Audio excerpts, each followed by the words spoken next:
most of us haven't taught online before. So I will go really basic.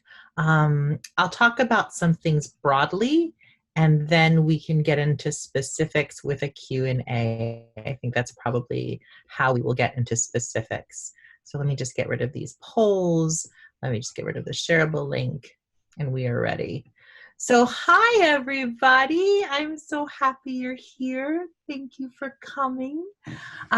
It's a transition. The transition to online learning is a transition, and some of us have done some of it in terms of hybrid courses, and some of us have not done any of it. So I think in terms of the secrets, I think consistency is a really big thing.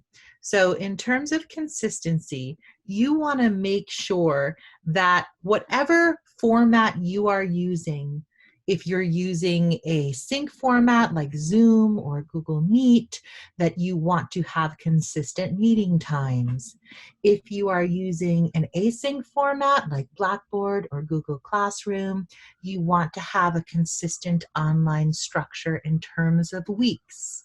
So the consistency in online learning is super important. So is clarity. So I think this is hard right now because you first have to gain clarity with regards to how your course looks and how your course will look in this new structure. But once you do gain clarity, it'll be about really giving your students clarity. So this includes giving your students really clear directions, either verbally in a sync course or within announcements on Blackboard, just giving your students clear directions with regards to where to find everything, what the next couple of weeks might look like, and you really just want to be very clear. The third thing is to keep in frequent communication with students. So much time when we teach in person, we just assume communication is there. But when you teach online, again, you want to be consistent, you want to be clear, but you also want to keep up that online communication. Students are going to email you more. Students are going to contact you more. And so you really have to have this structure regarding how you want them to contact you. So if it's email, within your announcements, give that email. If it's phone or text, give your phone number or, have them text you. But there has to be an alternate form of communication besides the portal you're working through, just in case students are confused. And that very first week, students are going to be confused. So I always give my email and then I give my phone number and they can call, text me. Some people are not comfortable with giving their phone numbers, and that's totally fine. Email should be sufficient. But make sure they have an additional source of communication so that they can reach out to you if they're having issues or if they're not understanding something.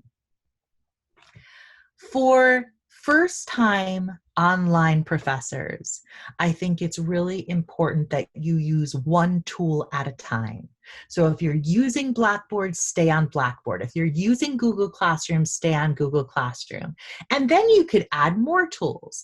So for example, when I first started, I would use a sync Blackboard, right? So I used my Blackboard portal, and then I got really brave and decided to do office hours via Zoom, right? And that really worked for me. I did the sync Blackboard and I did the async Blackboard and the sync Zoom. And that really worked for myself and my students. But at first, when I first started teaching online, I had to use one tool and I had to learn how to use it well. And that's always my suggestion to all new online professors. Use the one tool, learn how to use it, and use it well. Because remember, you're not the only one using it. Your students are also using that tool too. So everyone has to feel comfortable before they can move out of that safe space. Also, we think that, in terms of our students, especially in graduate school, might be all ages. So some of the younger students might be really super comfortable with new technology, and some of our older students might be a little hesitant regarding new technology. So I think it's really important to respond to the needs of multi-generational learners. I mean, these Gen Xers, they kind of know what they're doing, right? But even the younger ones, I mean, we're so into like text and we're so into chat that some people don't know how to use Blackboard in their 20s. And so really responding to the needs of all your students, those multi-generational learners, is really, really important. I'm reading a book by Lindsay Pollack called Remix. I'll show you it because it's like it's on the edge of my seat right now. And Remix is a really interesting book in terms of learning how to teach in the multi-generational workplace. And at first I was like, oh, this is really a great book for those who are in class, but it's also a really great book for those who are teaching multi-generational learners online, because it really talks about the different generations and how they view technology and how they see technology. So again, I think we just always have to be cognizant that our students that used to sit in class with us are right there in that online world. And so we also have to meet their needs differently and differentiate in that sense. So again, it's all about the consistency, the clarity, the really strong, clear communication, utilizing one tool at a time and being comfortable with it for you and your students, and responding to the needs of your multi-generational learners. So if you're just transferring a course online, you have to really think about what each week of your online course is going to look like. This means your syllabi as it looks now and your assignments as they look now might need to be altered in a way that they can really just, melt into the online environment. And this is really a thinking process, right? I kind of wish we obviously had more than a week to do this, because you really have to look at each part of your syllabi now that you're online. You have to structure it, and you have to look at these assignments and think, okay, well, how am I going to do group work online? Or am I comfortable with it? If I'm not comfortable with it, I'm going to take out group work. Or how am I going to do fieldwork-based assignments online? How is that going to look? Right? So you really have to take your syllabi and adjust your syllabi. And then the first thing I would do with your students is post that new syllabi so they know what this new structure will look like. If you're teaching in an async way, so if you're teaching where like your students have a week to do work, what does your online week look like? So if you're using Blackboard or Google Classroom, what does that week look like? First of all, what does the actual week look like? So for example, when I'm teaching on Blackboard, if I'm teaching an async course, then I always put up new lectures, new discussion board postings on Sunday, and students have until Saturday at 11:59 p.m. to complete their assignments. So that's for a Blackboard or Google Classroom based course. If I'm using something like Zoom as the primary tool for my course, then I might want to meet at the exact time and day as my in-person class met to keep a sense of consistency. I think right now, as we're moving newly online, that sense of consistency for our students and for ourselves is really important. So if you met in person on Tuesday nights, you might want to structure it so that you all meet on Zoom or Google Meet or whatever you're using at the same time. Gina, can I just interrupt for a moment? Yep. I believe the communication has been that is a requirement, that all synchronous sessions occur at the same time and day of the class sessions. Yeah, so if you're choosing that, great, that's a requirement. What do your office hours look like? So that's a question. Do your office hours look like students can contact you by email or phone during a specific time? Do your office hours look like a session on Zoom or a session on Google Meet? I mean, I always do office hours on Zoom. Sometimes people show up, sometimes people don't. If they show up, I'm there. If they don't, I can do work with the Zoom box minimized.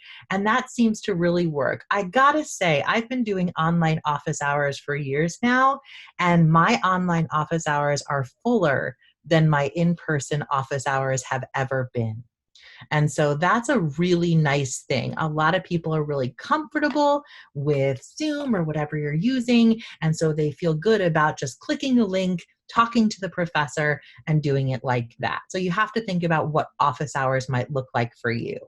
If you don't have a Zoom subscription or you're not comfortable with Zoom Meet or Blackboard Collaborate, then you have to think about, will you be available via phone at a specific time? How can students contact you via this new online world? The last thing, and probably the most important thing, is what does your participation online look like? So you've structured the syllabi, you've structured your online week, you know what your meetings and office hours will look like. Now you really have to think about what your participation will look like.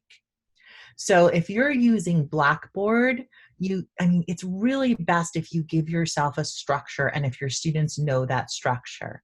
So for example, my students know I am on Blackboard once a day, every day except for Saturday. That's just me. I just like the touch base every day.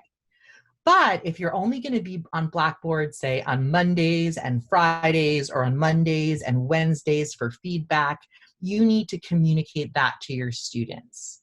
So again, there's their participation, which is internal within the syllabi and within the class, but then there's your participation and what your participation online might look like, and that needs to be expressed to your students so that they know when to expect feedback, so that they know when to expect that you're going to be grading things. So that's, again, something to really think about before you're starting this online journey. Other things to think about. If you are using Blackboard and you are using a primarily reading-based, read an article, watch this, view this, and then utilize the discussion board-based course, which is a nice, easy structure for most beginner online instructors, you might want to think about what a good online response might be. You might want to give examples to your students of what a good online response might be. You might want to create a rubric regarding your discussion board postings and what a good main posting might be. Feel free to email me for samples of rubrics. I have samples for different classes, but that might be helpful for you to have a rubric.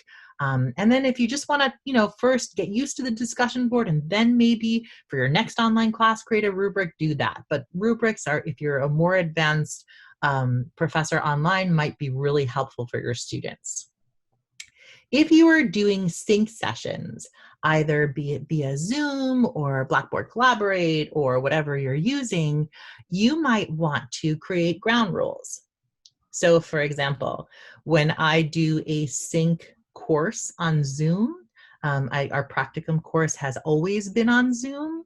And so when I do that, there are ground rules. And the ground rules are, number one, everyone has to have their video on, because I really want my students to be able, I want to know that they're there and they're present and they're listening. And I also want them to be in a space where they can be there and present and listening. So I always tell them, pick a quiet space, make sure that your video is on, make sure you have access to audio, mute your audio when others are talking, but make sure that you're comfortable also unmuting your audio and participating. Sometimes my students know that in order to increase participation online via Zoom, I will give participation points. And again, for people who are not used to a Zoom environment, those participation points mean a lot. And so sometimes I'll do that. Um, I'll also take attendance first thing. So that's a good way for everyone to practice using their video, being on video, and also using their audio and unmuting. So I'll just go down the line, Kenny, and Kenny will be like, here, Yang, are you here? Richard, are you here? And everyone, it's a nice way also for everybody to really like get to know each other and really feel like this is a classroom space. I am a big, like, you can be this dynamic, enthusiastic classroom instructor, both online and in class. For me, that there's really no difference. But it does take a while to really have an online presence.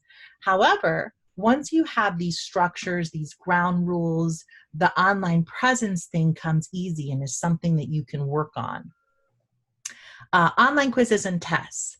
Wait, Gina, before Yeah. we get there, can I just say one thing about the synchronous sessions? Yeah. Not every one of our students will necessarily have the right technology to get onto a synchronous session.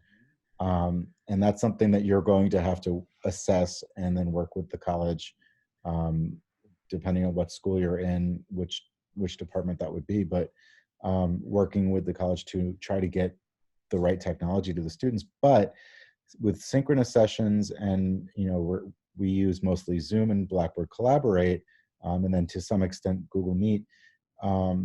There are phone apps available. A lot of them have dial-up numbers, so they can just call with a telephone and participate audio only. So there are ways that students can participate, even if they can't fully participate in, with the video and seeing the presentations. And if they have the ability to receive email, you can email documents to them so that they can follow along. So there are ways around limitations, technological limitations that students may have. I've had students that don't have laptops, and I don't have it this semester, but I have had that experience because I wanted to bring the laptop to class, and it surfaced as a problem.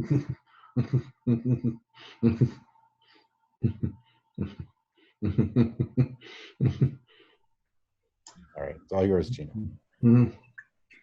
And so in terms of structure, again, like if you're giving online quizzes and tests, how are you going to do that? Right? Google Classroom has a structure for online quizzes and tests. I prefer Blackboard. I love the self-grading feature on Blackboard if you're giving multiple choice or true-false quizzes or tests. And my students love it because it's instant gratification. They get feedback. They know the right answers now. And it's also like they get the response right away. So again, how are you going to structure your quizzes and tests? When I first started teaching online, I used to be like not afraid and not comfortable with using the online quiz or test feature on Blackboard or Google Classroom. So I would email a blank test to my students and I would have them email me back the answers. It's not an ideal way, but if this is the first time you're using Blackboard and you're uncomfortable using the quiz or test creation tool, that is something you can do to adjust. And then you learn. Then you're like, oh, this is hard because I have to read so many emails. And then you experiment with Blackboard and do that. Mm-hmm. So just a way to do it. And then with papers and projects that are already existing. How are you going to do that, right? You can have students submit papers. You can have students submit their projects. But if you're a more advanced online professor, maybe you want to rethink just for fun how you do papers and projects. So for example, I have students who are really comfortable utilizing video and screencasts. And so what I do for them is if instead of a paper, they would like to create a video or create a screencast of them going through a presentation, I am happy to accept that. I love multi-sensory aspects of online learning. But again, it's more advanced. You really would have to rethink your syllabus. You have to rethink how you do things. But students tend to really love it. And it's multi-sensory. So it's really fun to watch and grade as well. In terms of multi-sensory learning, and this is for the more advanced online instructors. So if you're doing your first class, you're really just concerned about the clarity, consistency, communication piece and using that one tool, right? That's your focus right now, to be clear, to be consistent regarding online week, and to be able to effectively use that one tool and have your students effectively use that one tool. But as you get really stronger and more knowledgeable regarding online learning, you can then switch your focus onto a focus to more multi-sensory online learning. And this is my love and my thing. I love to find ways to create an online class that is more than one-dimensional, that is more than readings and discussions, that is more than flat assignments or tests and quizzes. And so I always ask myself, like, each week, each of my online weeks, does my course have an audio component? Does my course have a visual component? And does my course have a kinesthetic component? And so as I'm going through my weeks, and again, this is for experienced online instructors who are used to a format and want to become more three-dimensional, right? That's a great question to ask yourself. Do my students have an audio component? Do my students have a visual component? And are there kinesthetic things that my students can do maybe outside of the online environment that they can bring back into the online environment? Sometimes, for more advanced online instructors, this looks like combining tools. So for example, I might give my students in one online week or in one online module, they might have a reading component, obviously. They might have a podcast or a short audio to listen to, or I might give them feedback via audio. They might have a visual component, such as a YouTube video or a film to watch. And they might have a kinesthetic component. And usually for my students, that looks like an exercise that they can do in their home or whatever, and then bring back the results into the online environment, right? So for example, in my testing and assessment class, I had them do like a memory assessment. They had a quote, they memorized it for 12 minutes. They had to do something else for 30 minutes. They came back and they figured out how much of the quote they remembered. And then they reported their results online. So, I mean, a kinesthetic component can be as easy as that, but just something they can do sort of outside the online environment and then report results back inside. It just provides more of an active classroom. Some people love to tape screencasts using Screencast-O-Matic, right? You can do audio PowerPoints using Screencast-O-Matic. It's a really easy tool to use. You can create short screencasts of yourself teaching. And so there are different tools you can use to create this multi-sensory environment. And I can, again, provide a listing of tools if you're interested in that. I think, again, if you're just doing your first online course, it's probably too much to think about now, but later on, you might want to move your online course from a one-dimensional online course to a very multi-sensory online course. I think Kenny's going to talk about this later, but you also want to really think about universal design for learning and accessible instruction, right? How are you going to make your online course accessible for all, including individuals who might have disabilities? I know that the Office of Accessibility at Hunter is really, really wonderful in assisting with this. They're really, really great in terms of any sort of accessibility component you want to build upon. And I'm sure Kenny and Dermot could also really, really expand on the accessibility tools you can use to make your course more accessible. So again, I'm happy to share rubrics. I'm happy to share lists of multisensory tools I use. I'm happy to share. I'm GRILEY at hunter.cuny.edu. So if you have any questions regarding any of this, please feel free to let me know. And now I'm going to give it to Kenny.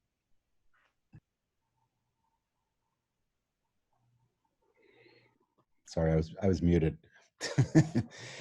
Really quickly, I wanted to just provide a little bit of a framework for you, a theoretical framework to think about this. That it's a theoretical framework, but it's very practical. It's called the community of inquiry. It's basically three overlapping concepts here. The idea of social presence, cognitive presence, and teaching presence. Do you want to skip to the next one, Gina?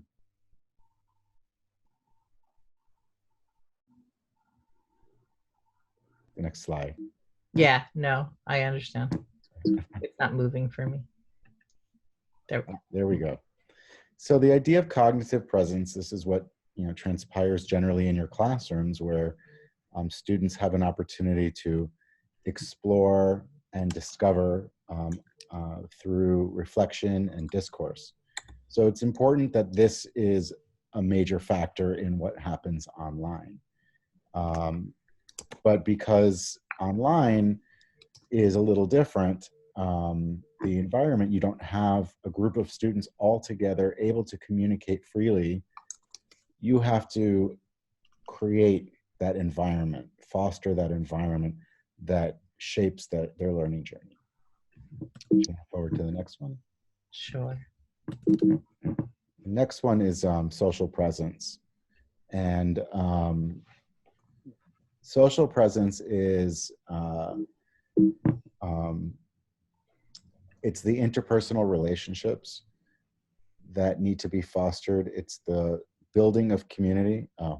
Okay. It's the building of community and group cohesion. So in order to create that social presence, you have to create different types of groupings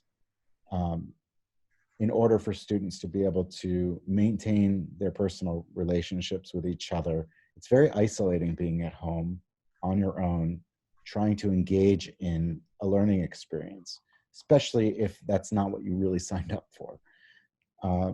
Some people are very well suited to online learning, and they're okay doing this on their own. They're very self-directed.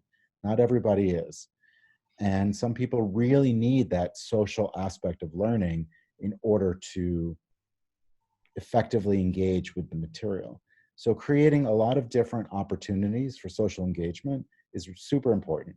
And that could be with you. So that could be instructor to student or multiple students together. So having different kinds of groups is really helpful if you can make that happen. You can do that in a site like Blackboard. There are a lot of group tools in Blackboard where you can create intentional groups. You can have discussion forums or discussion threads that are small group threads. And then you can have large group threads. You can have people summarize those and coming together. You can do that in synchronous sessions like Zoom, utilizing breakout rooms. So you put 2 or 3 students in each room. They have a discussion, they come back and they summarize what happened. And that just gives people the opportunity, again, to develop these relationships with others, to engage in the discourse, and to also be able to develop those intrapersonal relationships and a sense of community. So the last part of this is teaching presence. This is how you engage in the course. And Gina talked a bit about this as well previously. Can you bring there's 3 boxes that are supposed to be up there. Thank you. So this occurs in 3 different ways. One is through how you design the learning experience. Now you're being thrust into this. Normally when you develop an online course, it can take months of preparation. You don't have months of preparation. You're doing this on the fly. So you have to do, obviously we have to do the best that we can do. And I think the best advice we can give is keep it simple, and maybe start out slow and develop it throughout the rest of the semester. You know, if we do end up doing this for the whole semester, and that's how we have to plan right now, by the end of the semester, you're going to be a lot better at it, and you have a lot more time to think about how are the last few weeks going to go than what the next few weeks are going to be like. So really putting a lot of work and intention into how you're structuring this experience for students is super important. And it's part of you, like your presence in that course is defined by how you shape it. Then, of course, facilitation.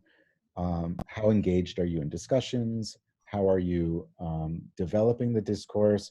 How are you know what are you doing to kind of tease things out from students is very important, because if you just say, here's a question, now go discuss, you know, it's going to be probably not that dissimilar to if you had done that in the classroom.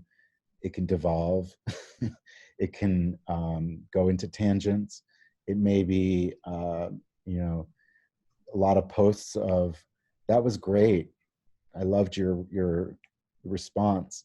But those are not really all that helpful. So ensuring that students understand the expectations of what a good discussion, certainly a written discussion, would look like, requires your presence in there. Now, that doesn't mean you have to be a superwoman like Gina and respond to every single student every single time they post. That's a lot of work.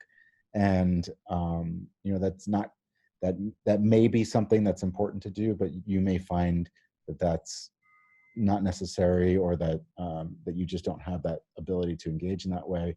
But having some sort of engagement that students understand what it is that's expected of them, what a good discussion looks like, that evokes critical thinking and all those wonderful soft skills that we always try to teach students. Higher order thinking skills, drawing that out. Those are the things that your presence can really help make a difference with. And then the last thing, of course, is direct instruction. And that's a combination of lecturing, giving feedback. Oh, can you go back? I'm sorry. Thank you.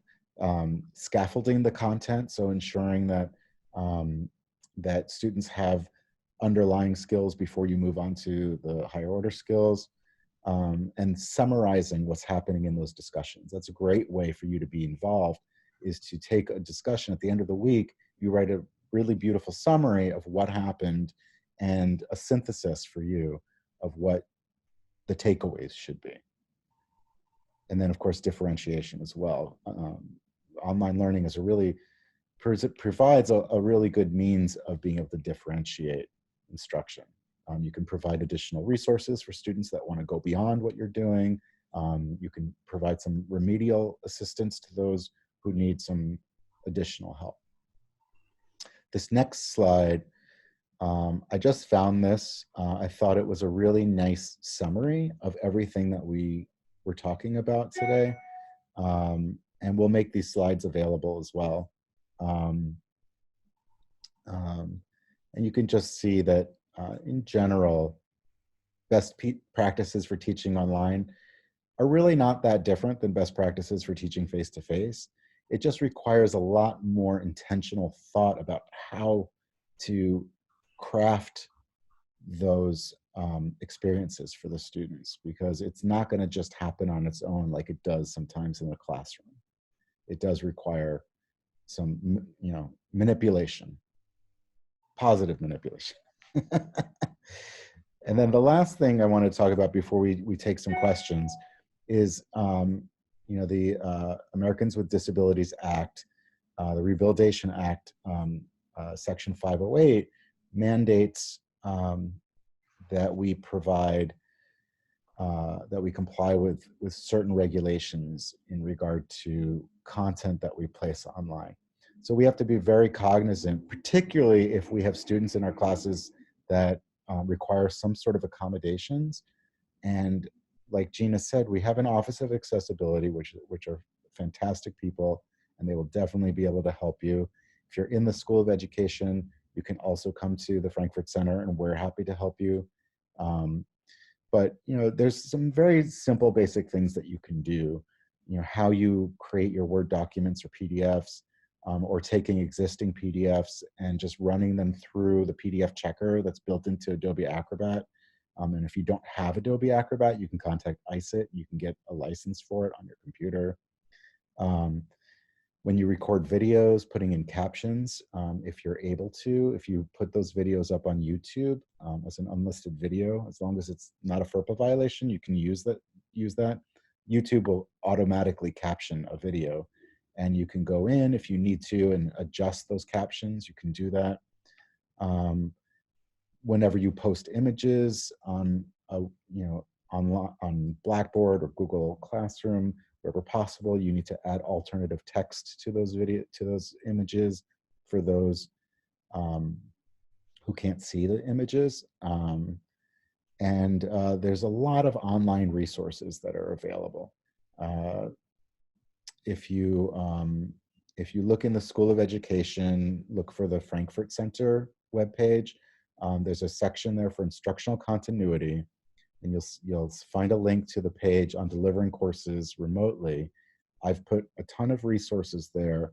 Some of them apply only to the School of Ed because they relate to Google, but anything else, the Blackboard stuff, the more general online best practices stuff is there. And also all of the webinars that we're doing this week will also be there, along with additional resources and the slides.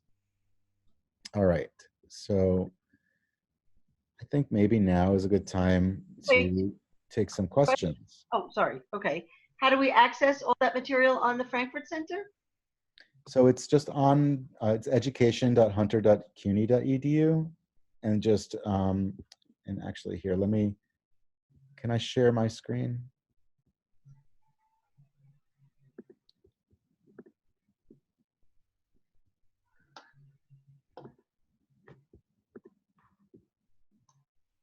Okay, you can see my screen? No. Oh, okay. Okay. So this is the School of Education page is right here. Sorry, I'm in the library, so I think the internet's a little slow. And if you go to About and scroll down to Centers and Initiatives, and then look for the Frankfurt Center. And then you can scroll down to Instructional Continuity. So there's a lot of information here that, again, applies to all Hunter faculty. Of course, the Google Classroom stuff and anything Google may not necessarily apply to you. There's information about technical support. There's a lot of support documentation links here for Blackboard, Blackboard Collaborate, Google Classroom, Google Meet, and Zoom, as well as VoiceThread and Flipgrid. If you're not familiar with Flipgrid, Flipgrid's a really cool tool for doing asynchronous video discussions, and it's free. And people can log in with their CUNY First logins or Google. I put a bunch of accessibility resources here. There's some great resources on Blackboard's help documentation, some documents from other schools, how to create accessible PDFs and so forth. And then some more general content here. So the Technology Teaching and Learning Group, Xiao's group, a link to her website, as well as the resources she's put together. And then a few different resources that I've curated for you. And another thing I wanted to show you here is the remote learning webinar recordings page. Right now, I've only put up the Zoom recording, but I'm gonna, as soon as possible, get this one up and the Blackboard one that we did on Friday. We have 2 Google ones this afternoon, and then tomorrow we're doing Blackboard Collaborate.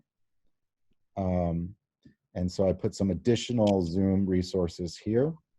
And I will actually also try to get this presentation to post there as well for those who are using Zoom, but any of the other presentations that we've used will be here as well. So these are some resources that you can access. There are other pages of resources available through Hunter. I think ICIT has a page as well as TTLG. And CUNY has stuff as well. And you can just Google and you'll find more than you could ever possibly read. But if you just look at what we have here, I think you'll be okay. What other questions do we have? Do we have anything in the chat? Can I ask a question? Yes. Okay, sorry, I'm having a little bit of a connectivity issue, but I'm Kim Edmonds. I teach Ling 704 in the Department of Curriculum and Teaching. I actually had an experience teaching a synchronous class through Blackboard Collaborate last week because for other reasons, I had just decided to do that. And so it went pretty well, but I wonder what, if you or anyone else can recommend an organized way to have them participate in a discussion. I prefer synchronous, but we had kind of a cacophony of people shouting, people texting, people raising their hand, and I want to hear everybody's voices, and I want to give everybody a chance to do it in a channel that they're comfortable with. Yes. So I was thinking of maybe designating this 40 minutes for hand raising and this 40 minutes for typing, but what would you recommend? I think, it can get out of control really quickly. How many students did you say you have? I have 25 students. Okay, so 25 students is quite a few to participate in an interactive online session. It's very easy to do a one-way webinar where you're talking and they're listening and it's not interactive. The moment you want to engage in discussion, when you're in a space like this, because you can't see everybody all at once, it does become a lot more challenging to control. Right. And so you have to really think, what's the best way for me to control this? Right. You can call on people.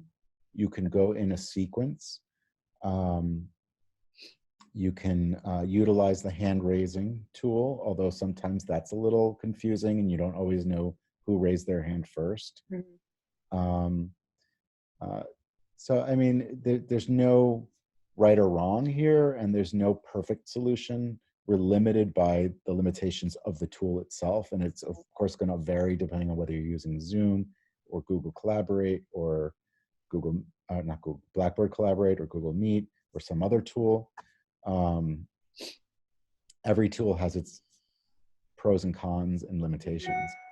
But I would say think about a way to make it structured.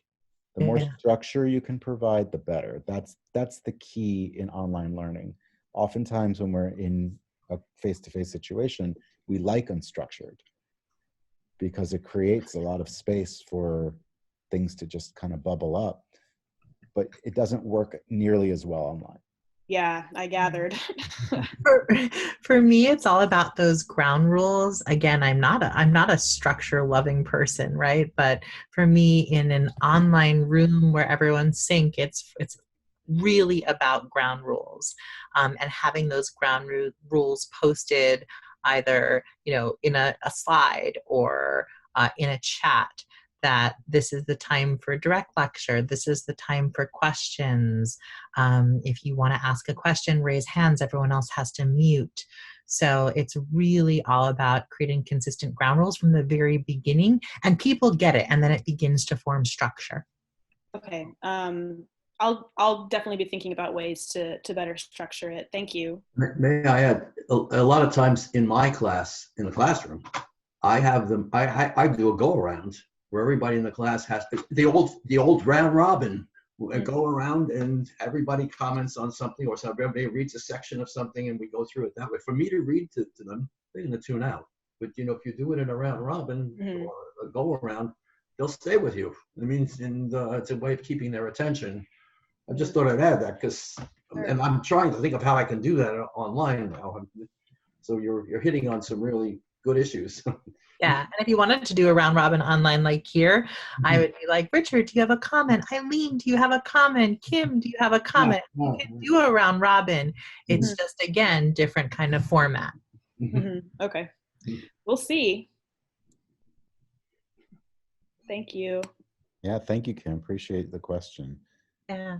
And I mean, this is the time, right? So for those of us who are at first very new to teaching online, this is the time to learn how to do it, right? And that's exciting. So yes, it's a pain in the neck, but that's exciting. And for those of you who are not new to online instruction, this is really a time where you can take your classes and do really interesting things and add tools and learn a new tool and add that. I mean, I know that's what I'm doing for my own classes, right?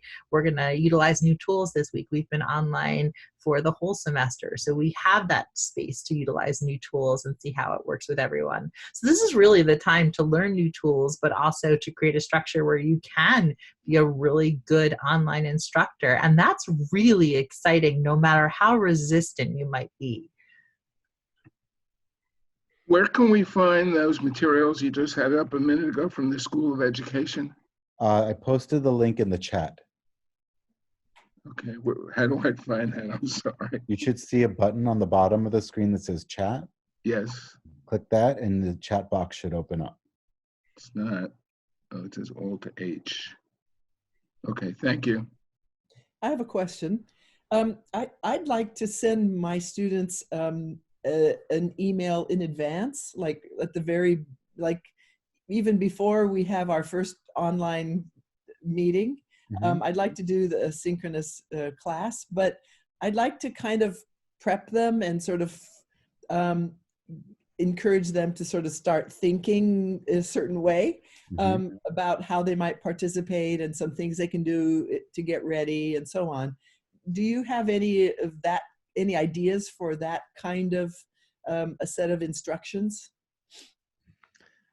Well, I mean, first of all, you know, if you're doing synchronous sessions, you definitely want to tell them about what technology they're going to need in order to participate. Find out if anybody has any limitations that might prevent them from participating, and see if you can work with the school to address that technical limitation. You want to make sure that they have a place that they can go that's quiet, where they, you know, there's not going to be a lot of noise around. You want them to know certain things like how to mute themselves. So there's like some housekeeping stuff that you might want to take some time to think about. I think a couple of the links that I've posted have lists of things like that you can kind of go over, things to think about or to inform students about what they need to understand. But certainly, you know, setting up some ground rules that you'd like to establish, or maybe even co-developing ground rules with the students, could be a way. Maybe the students can really inform how you handle things like engaging in the online space. So Kim, that might be something for you to think about as well, is how might the students think about engaging that way.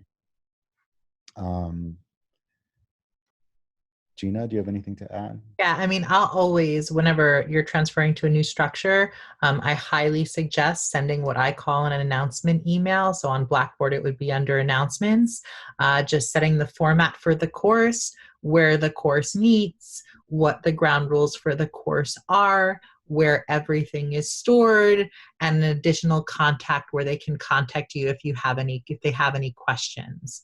And so that's always under the first thing I do when organizing an online course is that announcement email, and I let it soak in for 48 hours, and then people begin with questions. So that initial email, we're transitioning to online, here's the tool we're going to use, here's the structure of the tool, here's where everything is stored, and here's where you can find me, is really essential. I have a question. Yes.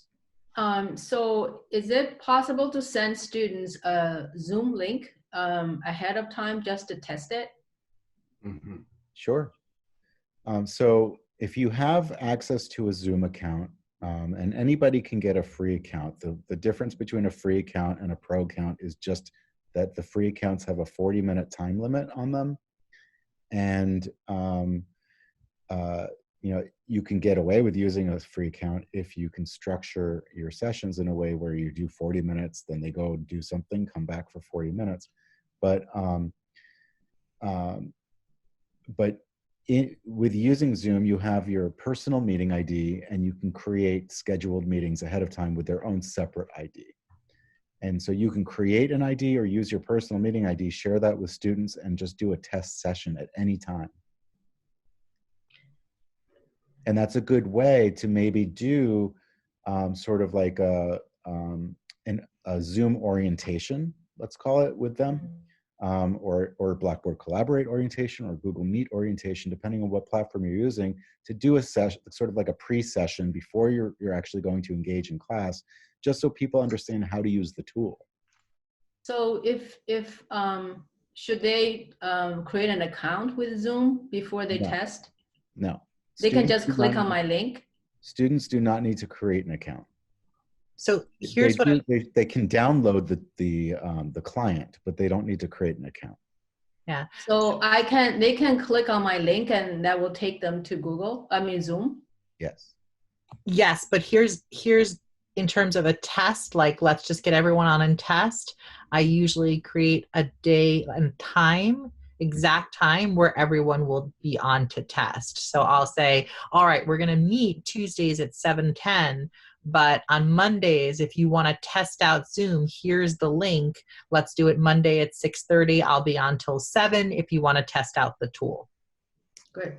Yes. I'd suggest also that you let them know early in the morning, that this is going to happen as a reminder. Oh yeah, I mean, anything I structure, I'm going to tell them Sunday, right? Because again, I've structured my online week. So any activities for the week, I'm going to let them know Sunday. And then if they have the 24 hours to know that we're going to meet on Monday at 6:30 to test. I'll only be on from 6:30 to 7.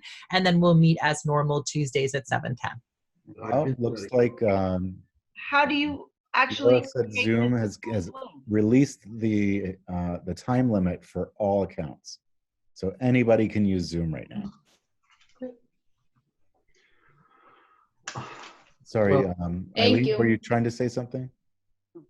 Well, as I said, I had a problem with Blackboard because I want them to send an assignment on Blackboard. I don't want to take it as an attachment, as I said last week, because I know I'm going to get almost 50 attachments, and I don't want to go nuts printing all of that out. I see what's going to happen.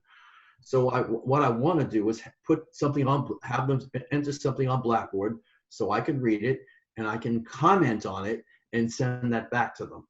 And if you could show me how to do that, because that's something I'm going to immediately need, because they have a midterm coming in this week, and I want them to submit that midterm, a written midterm, and a take-home midterm. So Paul, I have a virtual drop-in this afternoon. So you can come to the virtual drop-in, and I'm going to get you the link for that right now. Okay. It goes from 2 to 4 today. And this is open to all School of Ed faculty. I think that was listed in the email we got. It was listed in the email. I found you, yes. So if you already have that, here I go. So anybody else that is from School of Ed here that wants to join, that's the link for it. So you can come anytime between 2 and 4 p.m. and I will help you figure that out. Okay, I appreciate that, because that's a big one. I need that. Yeah. Now, somebody had a question. Yeah, Hillary and Eileen had a question. Yes, Hillary? So I'm doing this for the first time. I have studied online, but I am teaching for the first time online. And so on Blackboard Collaborate, I will have Zoom. I will be able to see my students. On Blackboard Collaborate? Right. So yes, with Blackboard Collaborate, when you create a session, anybody that's in that course can join the session. Right. Okay. All right. So I'm just sticking with that because it's the first time. I'm not like trying Zoom yet. Yeah, we're going to be doing a session on Blackboard Collaborate tomorrow. Oh, okay. So 2:30. I thought there was going to be a session on Blackboard Collaborate today. Is there not? There might be with the TTLG group. So we support, the Frankfort Center supports the School of Education. Mm-hmm. And we were doing these online webinars, and the provost office asked, can we publicize this to the whole Hunter community? But there's also TTLG, which is teaching, like technology and teaching, and the technology, teaching and learning group, which is part of ICET. Do you know Xiao? No. So she runs the Center for Online Learning with ICET. They're located in Hunter North, I think C10 or something like that. They are doing, and she works also with ACERT, and they're doing a number of online sessions, just like I'm doing today, a virtual drop-in. They're doing virtual drop-ins. They're also doing a lot of webinars on Blackboard and Collaborate. So you can join ours, you can join theirs. Let me get you the link to their resource page. Right, because I had a schedule. I saw a schedule yesterday and I can't find it today. It's like a schedule at like 1 p.m. There was some Collaborate workshop, and now it's gone.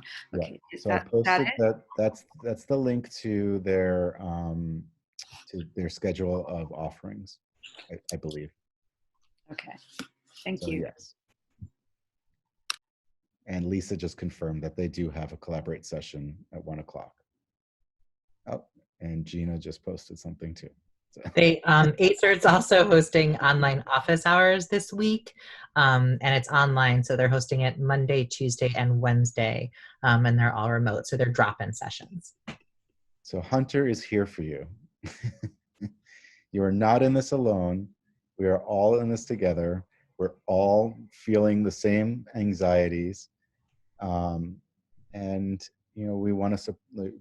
The staff here want to support the faculty and make sure that you're successful in this, because we know some of you are going to take this, you're going to run with it, and you're going to have a lot of fun doing it, and some of you are going to crawl toward it, and some of you are going to be running away from it. So we want to be there for all of you and make sure that everyone is able to succeed in this. Eileen, you had a question. I don't know if I'm muted. Am I unmuted? Oh, you just muted yourself. You were unmuted. Oh my goodness. Now I can hear you. Yes. Okay, I thought I was muted all this time. So my class is basically a discussion, and I have student leaders who lead the discussion, and then there are people, they come up with critical questions and people respond to that. So some of my students last time had suggested a format where there's a time to respond to questions offline and then come back and take a look at that. But I think that we need to meet, Zoom seems like a good platform for me. I don't know Google Collaborate, but so how do I even get started? This is a Zoom thing, right? So I obviously have the Zoom app downloaded or whatever it is. I'm crawling towards this. I'm trying to embrace this, but I belong on Analog Island. So how do I even start setting up my own Zoom account so that I can invite my students to it?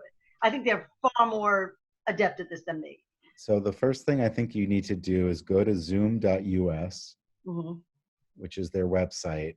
Okay. And figure out determine if there's something that you need to do in order to get a pro, to get a free account with no time limit, because they may require that you fill out a form that says you're a teacher. Okay. I don't know, or they may just be opening them all up. But either way, you have to create an account on zoom.us, and that's the account that you'll use to log in and schedule your meetings. Were you at the Zoom session we did on Friday? Yes, I'm trying to do like as many of these as I can and see if anything sticks. So, Because I know nothing about this. so if you also go to the resource page that I posted earlier in this for the Frankfurt Center, Right. and look at the there's a bunch of Zoom resources there, and then also the page with the webinar videos. I can watch it again. I put even more resources there. Okay. So I think the best thing that you can do for yourself right now is just review all that stuff and really familiarize yourself with it. And then you can always come to one of the drop-in sessions, ask more questions, Okay. and we can really help you figure it out for yourself. I know Gina And I suggested. guarantee you the second class you have will be nice and smooth. Right. I know Gina suggested you do a tool, but I feel like maybe some online part where maybe a student presents and then there's some downtime if I have a time limit on Zoom and have people respond to question prompts and each write a comment. Like if each person had to put an initial response and then a comment to something somebody else wrote. Is there a suggestion of what the best platform for that would be? I would personally use a Blackboard discussion board. Okay. Okay. Are you going to email all these links that you placed in chat? Is there an email with all the links that you told us we can? Well, Jenny, you can go to the Frankfurt webpage on the education website. That's where they are. Oh, okay. Got it. Thank you. I just look for the instructional continuity section, and that's where you'll find it. Okay, great. I believe the link was also in the dean's email. Okay.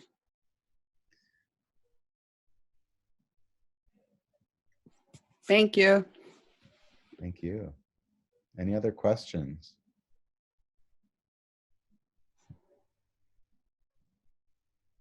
Well, one thing I just want to say is you might be feeling a little nervous right now about this and unsure, but I'm confident that every single one of you has what it takes to be a successful teacher online. You know, you're all professionals. You all really know what you're doing when it comes to leading a class. You just have to kind of adjust your mindset a little bit. And it's nerve-wracking at first because you're unfamiliar with the technology, but you're going to get used to it really quickly. And once you're used to it, it's going to become second nature, and then you're never going to be afraid of it again. Maybe Paul. No fear. I bet even you, Paul. By the end of the semester, you're going to be like, you know what? I want to teach an online course. In chaos, there's opportunity, really, truly. So this is like your time, right? Time to learn new tools or time to add to those tools. So go for it. Have fun with it. And just imagine, you know, somewhere down the road, if you do decide to teach an online course, what a difference it will make when you have prep time. Mm-hmm. Yeah, right. This is emergency online teaching. But like when you have prep time, I mean, it's a really beautiful thing. All right. Well, thank you all for joining us. Well, thank you for the encouragement. Thank you for having us. Thank you. And remember, we're here. If you have questions, if you need anything, I have virtual office hours today. I have them tomorrow from 10 to 12. I have them on Wednesday from 2 to 4. Same link. And you can always email the Frankfurt Center SOE help, or me directly, or Dermot directly. We're here for you. Thank you so much. Thank you. And I will be back. Thank you.